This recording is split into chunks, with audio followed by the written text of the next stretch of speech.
Next 2 marks question తీసుకోండి. What are the 2 fundamental quantities? యాంగిల్ని measure చేయాలంటే ఏమేం కావాలి? సాలిడ్ యాంగిల్ కావాలి, ప్లేన్ యాంగిల్ కావాలి. అవి రెండు తెలిస్తేనే ఒక యాంగిల్ యొక్క మెజర్మెంట్ తీయగలం. సో ఆ రెండింటిని అడిగాడు. Next 72 kmph 20 m/s. రెండిట్లో ఏది గ్రేటర్ వెలాసిటీ టర్మ్? రెండింటిని సేమ్ యూనిట్స్ లోకి మార్చండి సరిపోతుంది. రెండు ఫోర్సెస్ ఉన్నాయి, ఒకటి 3 యూనిట్స్, రెండోది 5 units. Both are elevated at an angle of, రెండింటి మధ్యలో 60 degrees ఎలివేషన్ యాంగిల్ ఉన్నట్టయితే రిజల్టెంట్ ని కనుక్కోమన్నాడు. Next coefficient of friction more than 1 అయ్యే ఛాన్స్ ఉందా లేదా డిస్కస్ చేయండి. డెఫినెట్లీ ఉంటుంది.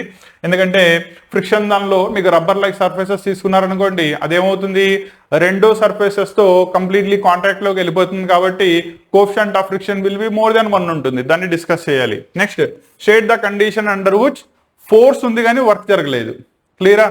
రెండోది we can not open or close the door by applying force at the hinges అంటే ఏంటి?